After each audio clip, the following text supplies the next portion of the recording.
오늘 하나님께서 저희들에게 주시는 말씀은 마태복음 11장 25절에서 30절 말씀이 되겠습니다. 봉독합니다. 그때 예수께서 대답하여 이르시되 천지의 주제이신 아버지여, 이것을 지혜롭고 슬기 있는 자들에게는 숨기시고 어린아이들에게는 나타내심을 감사하나이다. 옳소이다. 이렇게 된 것이 아버지의 뜻이니이다. 내 아버지께서 모든 것을 내게 주셨으니 아버지 외에는 아들을 아는 자가 없고 아들과 또 아들의 소원대로 계시를 받은 자 외에는 아버지를 아는 자가 없느니라. 수고하고 무거운 짐진 자들아, 다 내게로 오라. 내가 너희를 쉬게 하리라. 나는 마음이 온유하고 겸손하니 나의 멍에를 메고 내게 배우라. 그리하면 너희 마음이 쉼을 얻으리니 이는 내 멍에는 쉽고 내 짐은 가벼움이라 하시니라. 아멘. 2020년이 23주년이 되는 뜻깊은 해입니다. 저는 23년 동안 감사가 넘치는 교회를 담임하면서 23년째 교회의 표어가 하나님을 기쁘시게 였습니다. 하나님을 기쁘시게, 성도들을 행복하게. 두 번째 성전 건축을 하면서 하나 추가했습니다. 지역사회를 유익하게. 첫 번째가 하나님을 기쁘시게.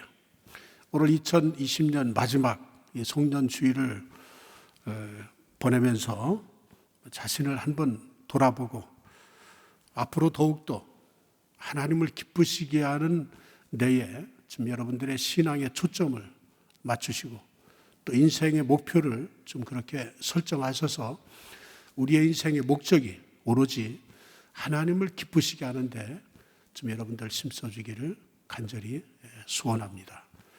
사람들은 누구나 크고 작은 소원을 가지고 있습니다.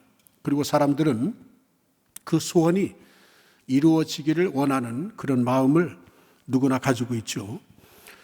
자, 그런데 우리가 마음에 어떤 소원을 가지느냐, 어떤 그 소원을 품고 있느냐, 이것은 대단히 중요합니다.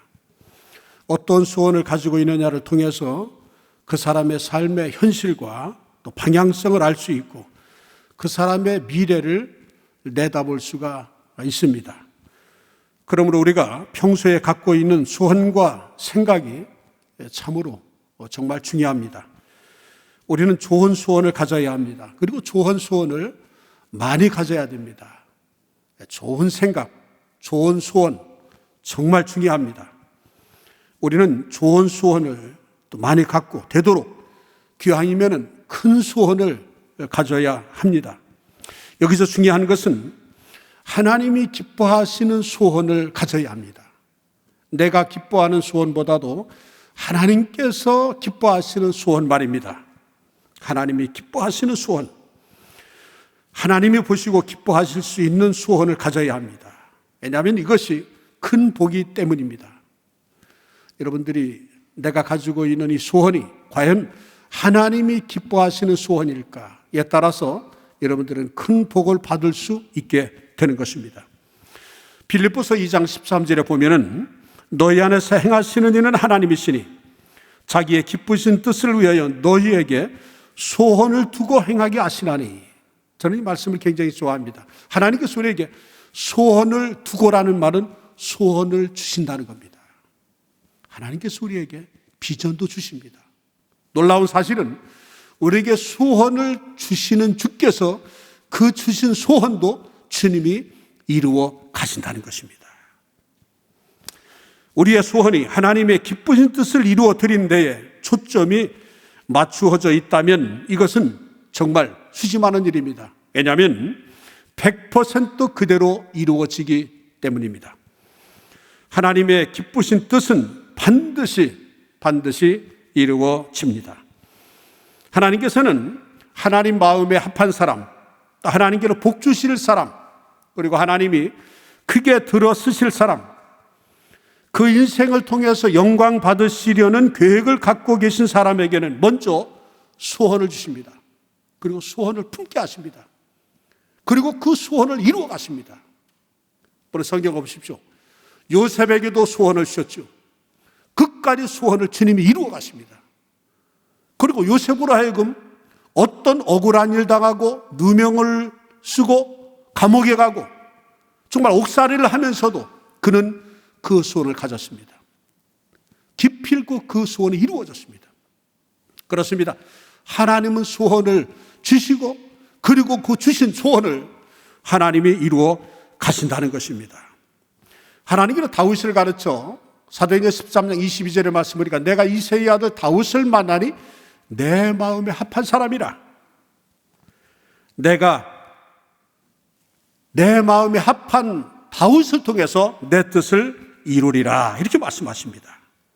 다윗은 하나님께 성전을 지어 바치고 싶어하는 소원을 가지고 있었습니다. 다윗 이전에는 아무도 성전을 지어 바치지 못했습니다. 다윗은 하나님께 성전을 지어 바치고 싶어하는 그런 마음의 소원을 가지고 있었지만은 그러나 그 소원을 이루지는 못했습니다. 하나님께서는 그의 아들 솔로몬 때에 바로 이루어질 것이라고 말씀하시면서 그렇지만은 이 다윗은 내가 그런 마음을 가지고 있었지만은 그것이 하나님의 소원은 아니라는 것을 그는 알고 그렇지만은 하나님께서 원하시는 그 성전 건축을 위해서 그는 준비하는데 올인합니다. 모든 재산을 다 들여 정말 주의 전을 좀 건축하는데 나를 통해서 이루어지면 좋겠지만은 그것이 하나님의 뜻이 아니고 아들을 통해 이루어지는 것이 하나님의 뜻이라면 나는 그 하나님의 뜻이 이루어지는데 내가 힘써야 되겠다 해서 최선을 다해서 그는 성전을 지키기 위한 준비를 평생에 합니다. 그런데 하나님께서는 그 다윗에게 엄청난 복을 주셨습니다. 역대상 29장 28절에 보면은 그가 나이 많아 늙도록 부요하고 존귀하다가 바로 죽었다 이렇게 말합니다. 존귀하다가 죽음에 그의 아들 솔로몬이 대신하여 왕이 되었다. 저는 그 말씀을 그냥 그대로 읽는 것이 아니라 역대상 29장 28절에는 말씀 늙도록 부유하고 존귀하다가 부름받았다. 이 다윗이 허물도 많고 때로는 실수도 했고 했지만은 정말 하나님께서 다윗을 보시면서 늙도록 부유하고 존귀한 자가 되어진 그 다윗의 그 어떤 면면을 보고 하나님께서 그렇게 복을 주셨을까 생각하니까 다윗은 정말 성전 건축하는데 내가 쓰임 받아야 되는 그런 마음을 가졌다는 것이에요. 마음. 자, 이처럼 하나님이 기뻐하시는 소원을 가지고만 해도 복을 받습니다. 이렇게 좋은 소원을 왜 가지지 않습니까? 어떻게 하면 하나님을 기쁘시게 할까를 생각하면서 여러분들 살아가시길 바랍니다.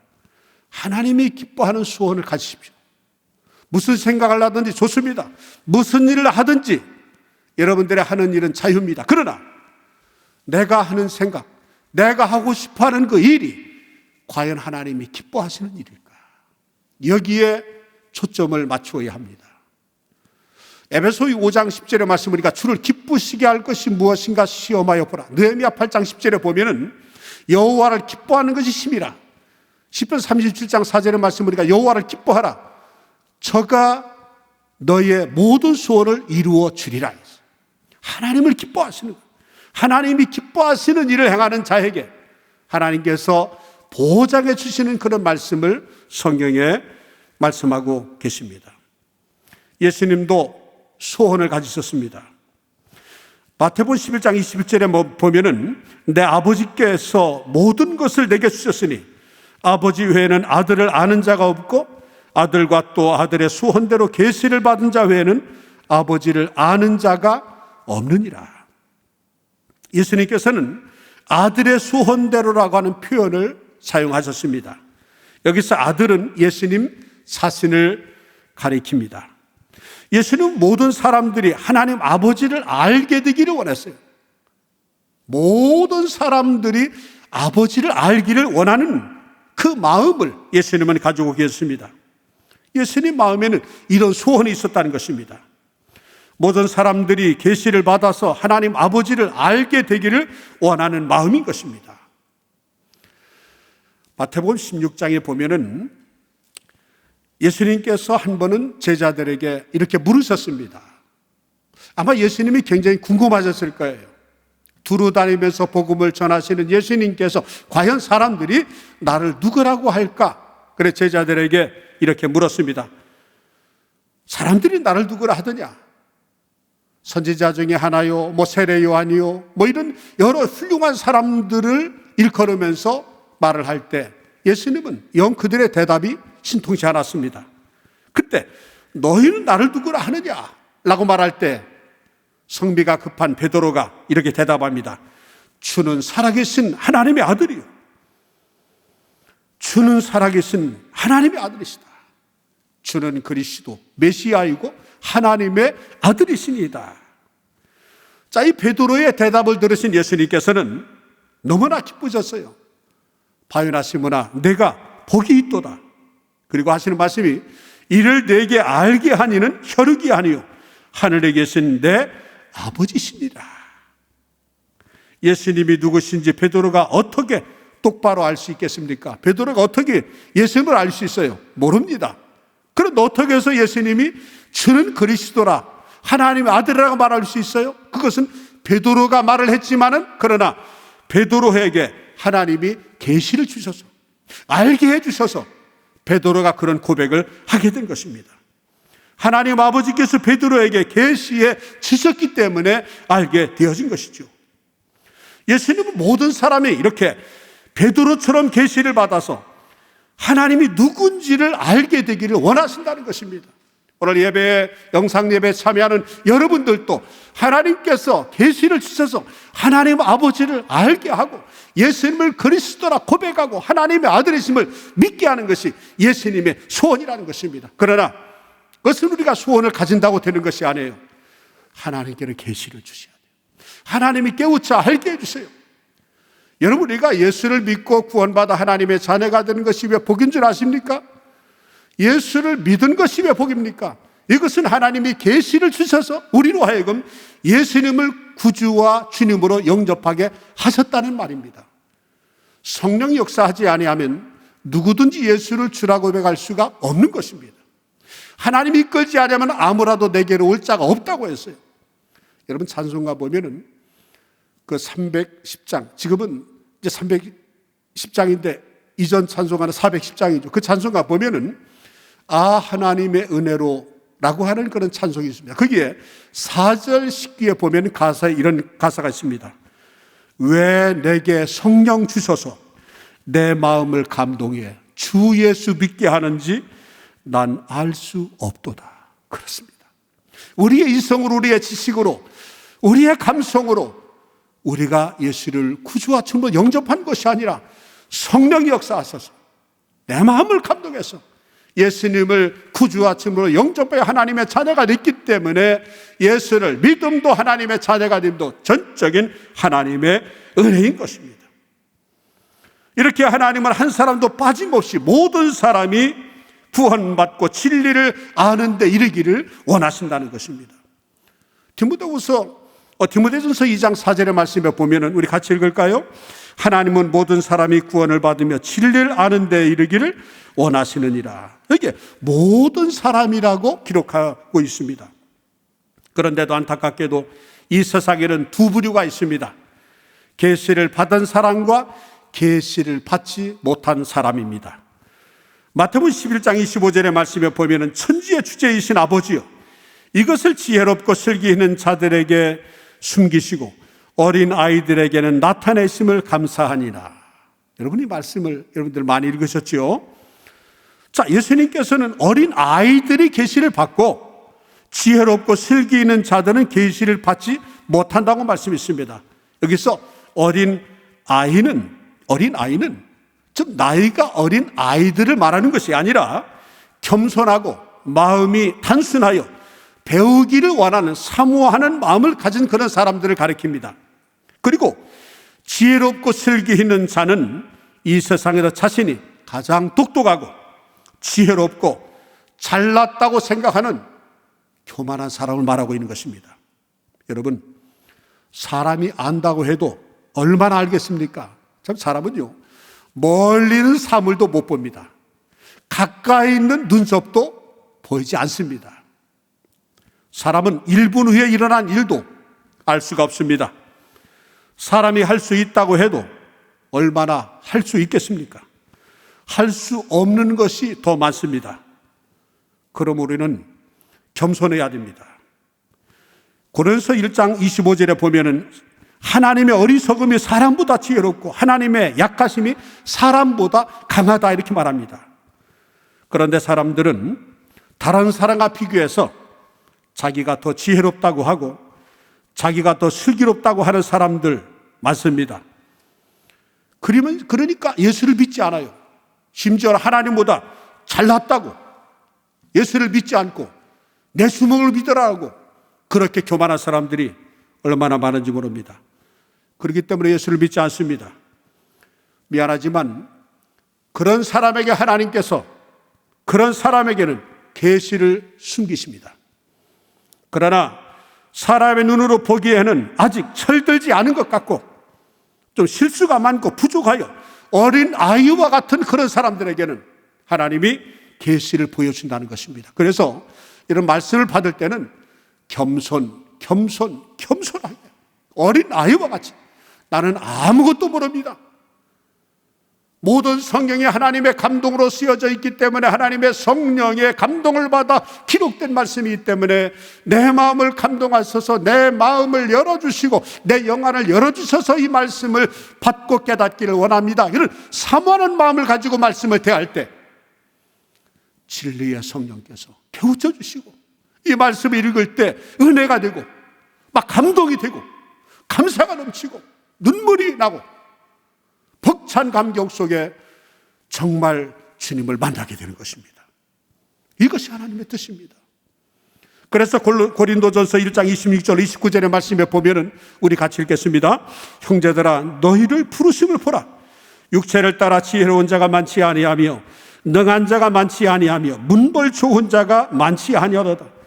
그러나 하나님께서 세상에 미련한 것들을 택하사 지혜 있는 자들을 부끄럽게 하려 하시고 세상에 약한 것들을 택하사 강한 것들을 부끄럽게 하려 하시며 하나님께서 세상에 천한 것들과 멸시받는 것들과 없는 것들을 택하사 있는 것들을 폐하려 하시나니 이는 아무 육체도 하나님 앞에서 자랑하지 못하게 하려 하심이라.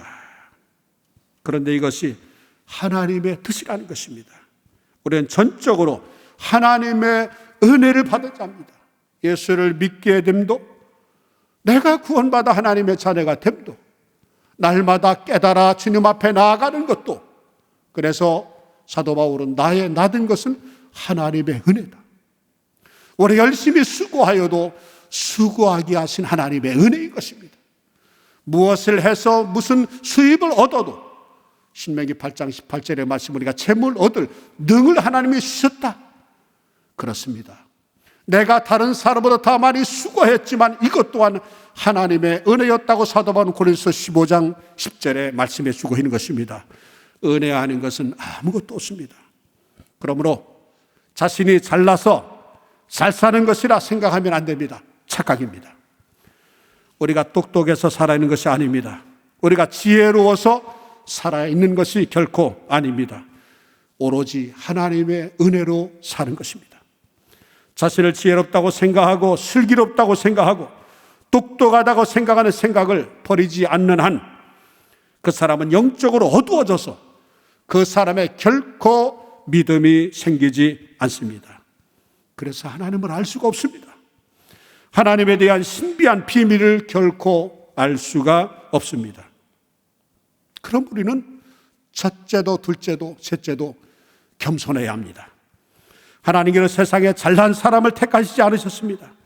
미련해 보이고 모자라고 보이는 사람들을 택하시는 이유가 있습니다. 이유는 자랑하지 못하게 하기 위해서입니다. 교만하지 말라는 것입니다. 이것이 하나님 아버지의 뜻입니다. 본문에 보면은 예수님께서 내 아버지께서 모든 것을 내게 주셨으니 라고 말씀하셨습니다. 하나님 아버지께서 예수께 모든 것을 주셨다라고 하는 것입니다. 요한복음 17장 2절에 보면은 아버지께서 아들에게 주신 모든 사람에게 영생을 주게 하시려고 만민을 다스리는 권세를 아들에게 주셨음이로소이다. 우리가 죽고 사는 것, 나라가 흥하고 망하는 것, 이 모든 것이 사람에 있는 것이 아닙니다. 어떤 권력자, 통치자에게 있는 것이 아닙니다. 부와 귀와 권세와 모든 것은 다 주님의 손에 있습니다. 주님의 손, 예수님의 손에 있습니다. 이 나라가 예수님의 손에 있습니다. 그러므로 예수님께 기도해야 합니다. 예수님이 모든 권세를 가지고 계시기 때문입니다. 예수님에게 모든 권세가 있습니다. 하나님께서 예수님에게 만물을 맡기신 것뿐만이 아닙니다. 예수님에게 심판하는 권세를 주셨습니다. 마태복음 18장에 말씀 보니까 18절에 하늘과 땅에는 모든 권세를 주셨다. 그 헬라어로 파사이에쿠시. 이 말은 우주적인 모든 권한을 예수님께서 하늘로부터 부여받았다라고 말씀을 하십니다. 요한복음 5장 21절로 22절의 말씀에도 우리 같이 읽을까요? 아버지께서 죽은 자들을 일으켜 살리심 같이 아들도 자기가 원하는 자들을 살리시느니라. 아버지께서 아무도 심판하지 아니하시고 심판을 다 아들에게 맡기셨으니. 그러므로 우리가 예수님을 믿어야 하는지, 왜 예수님께 예배해야 하는지, 왜 예수님을 가까이 해야 하는지, 왜 예수님을 찾고 그리고 예수님을 붙들어야 하는가를 알 수가 있는 것입니다. 예수님께서는 아버지께서 명하신 대로만 행하셨다고 말씀하셨습니다. 아버지 하나님이 기뻐하신 일을 행하며 사셨다고 말씀하십니다. 저는 성경을 보면서 예수님께서, 하나님께서 나에게 모든 걸 맡기셨다. 왜 맡기셨을까요? 그 이유가 있습니다. 제가 좋아하는 말씀 중에 하나가 요한복음 8장 29절 말씀인데 우리 같이 읽어볼까요? 나를 보내신 이가 나와 함께 하시도다. 나는 항상 그가 기뻐하시는 일을 행함으로 나를 혼자 두지 아니하시느니라. 예수님은 이처럼 겸손한 마음을 가지셨습니다. 하나님께서 예수님께 모든 것을 주셨으니 아버지의 뜻을 묻지 않고 자기 마음대로 행할 수도 있습니다. 왜? 그런 분명 권한을, 능력을 하나님께 주셨고 또 주신 하나님께서 예수님께 위임을 하셨기 때문에 위임받은 예수님은 자기 임의로 할 수도 있으십니다. 그러나 자기 마음대로 행할 수 있는 권세가 있지만은 예수님은 그렇게 하지 않으셨습니다. 끝까지 겸손하셨습니다. 아버지께서 명하신 대로 하나님의 뜻을 따라 아버지께서 기뻐하시는, 하나님을 기뻐하시는 일에 흐트러짐이 없이 오로지 하나님의 기쁨이 드는 삶을 사셨다는 것입니다. 그렇기 때문에 하나님께서 예수님과 함께 하셨어요. 나를 보내신 이가 나와 함께 하시다. 나를 홀로 두지 않았다. 그 이유가 뭡니까? 중반절 말씀. 나는 항상 그가 기뻐하신 일을 행하였으므로 하나님을 기쁘시게 하는 삶을 사셨다는 것입니다.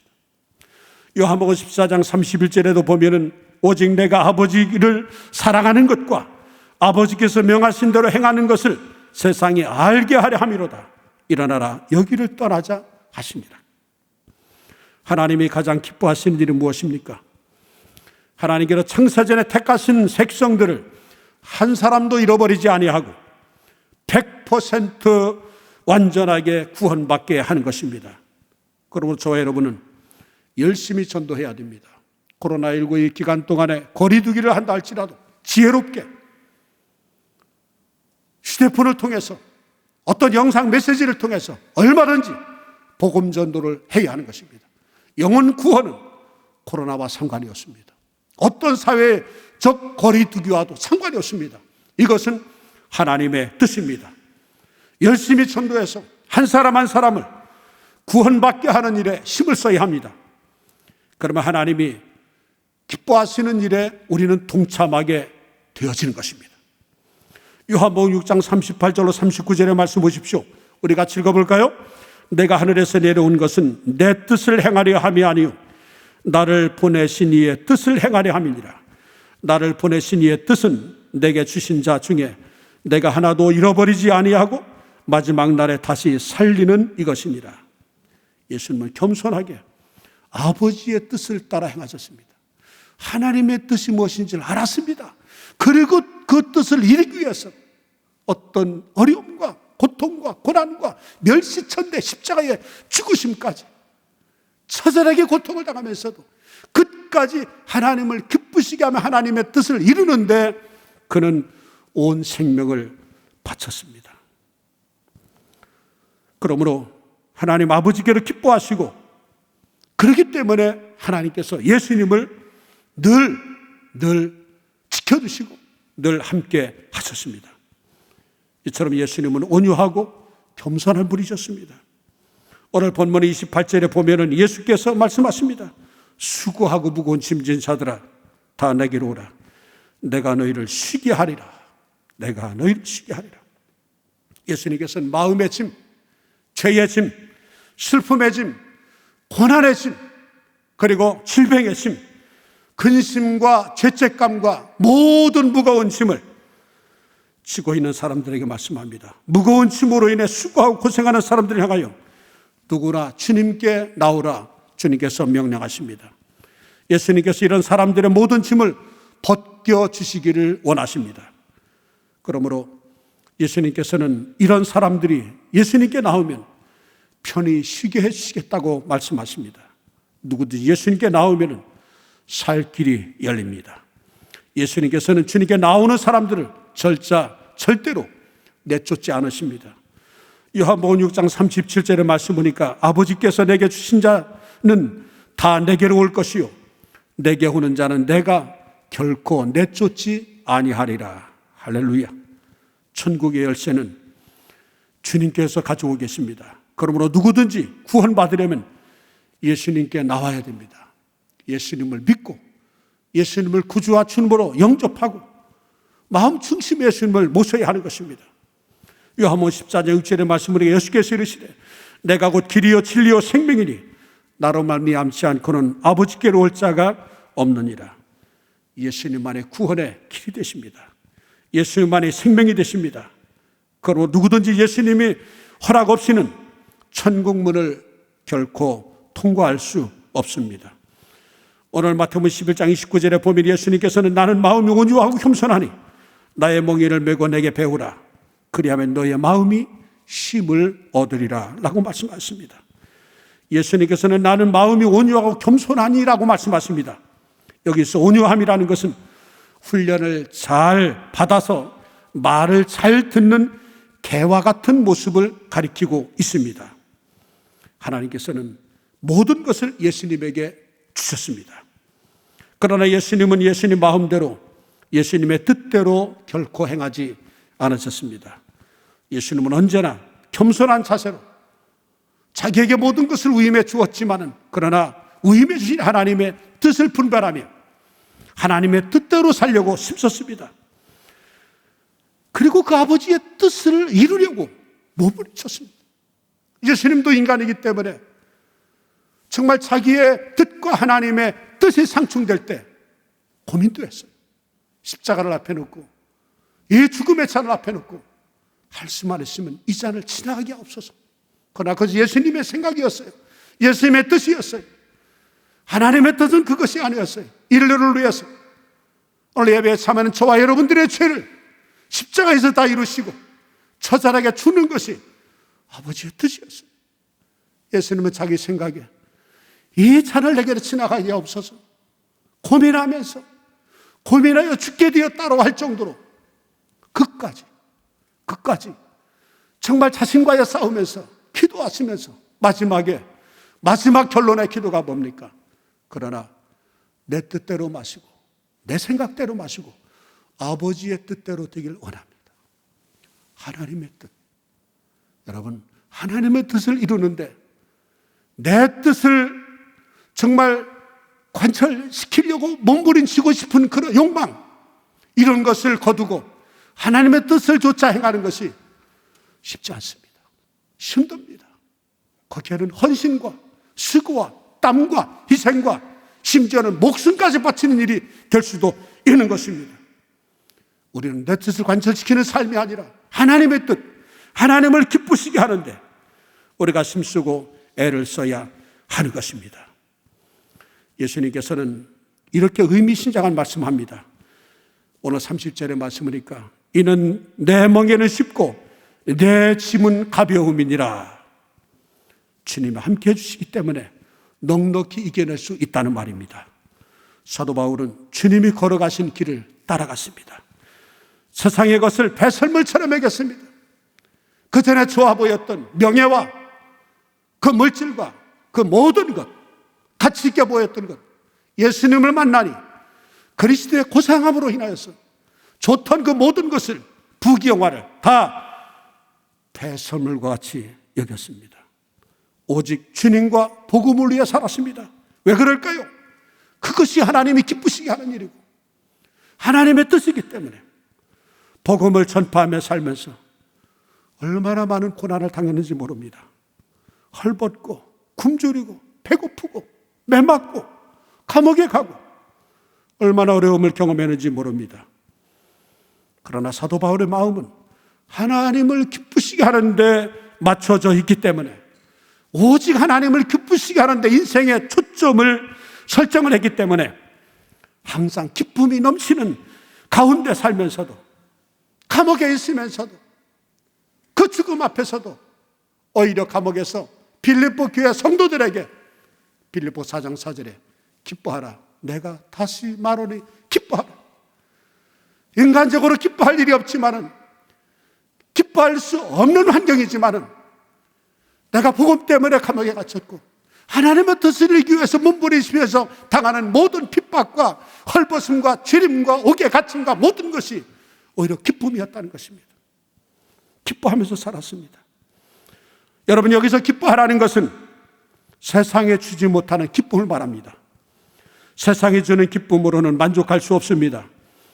세상이 주는 기쁨은 한순간에 그칩니다. 그러나 주님이 주시는 기쁨은 넘치는 기쁨입니다. 주님이 주시는 기쁨, 주님으로 말미암는 기쁨은 차고 넘칩니다. 우리를 만족하게 합니다. 행복하게 합니다. 오늘 말씀을 맺습니다. 오늘 2020년 마지막 송년 주일입니다. 한 해를 돌아보십시오. 나는 한 해 동안 하나님을 기쁘시게 하는 삶을 살아봤는가 한번 생각하고 자신을 돌아보십시다. 그렇게 살지 못했다면 다시 우리의 삶의 기준을 하나님께 맞춰 보시지 않겠습니까? 하나님을 기쁘시게 하는 일이 무엇인가를 늘 생각하고 그 일을 위해 늘 힘쓰는 우리가 되어야 합니다. 그런 중심으로 살아갈 때 하나님께서 한없는 은혜와 기쁨과 평안을 내려주십니다. 날마다 성령 충만, 은혜 충만한 삶을 살아서 하나님을 기쁘시게 하는 복되고 멋진 인생을 살아가는 우리 감사가 넘치는 게 온 성도들, 오늘 영상 예배에 참여하신 여러분들 모두 되기를 주의 이름으로 축원합니다. 기도하겠습니다. 하나님 아버지, 감사합니다. 오늘 금년 마지막 주일을 맞아 지난 한 해를 돌아봅니다. 하나님을 기쁘시게 하는 삶을 살아가겠다고 다짐하는 이 귀한 시간 되게 하옵소서. 하나님을 기쁘시게 하는 생활이 되기를 원합니다. 이 시간 귀한 예물 주님 앞에 드리오니 주님 기뻐 받으시옵소서. 예수님의 이름으로 기도합니다. 아멘. 우리 준비하신 예물 하나님 앞에 정성껏 드리면서 우리 하나님을 찬양하겠습니다.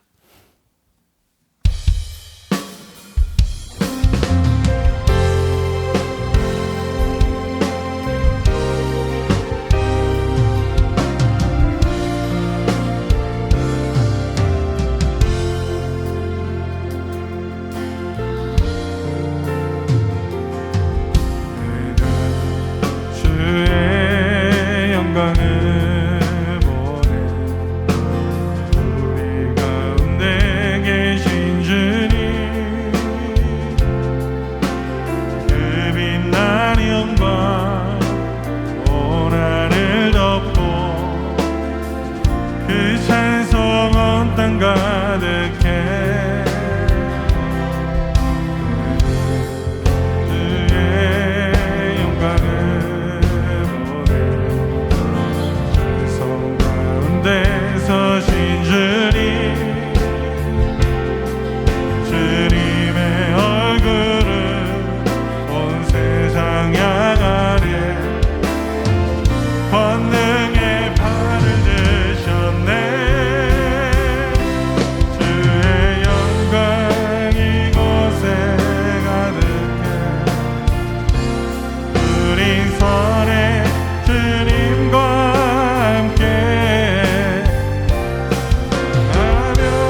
열방 중에서 주를 섬기게 하소서. 모든 나라 일어나 찬송 부르며 영광의 주님을 보게 하소서.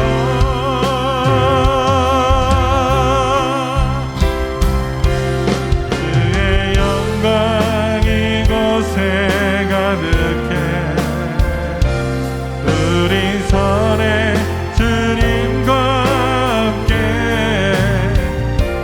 찬양하며 우리는 전진하리. 모든 열방 주 볼 때 찬양하며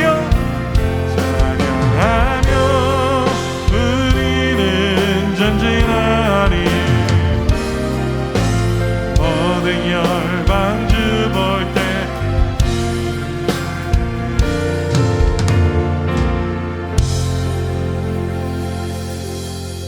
사랑의 하나님, 우리 인생은 길지 않습니다.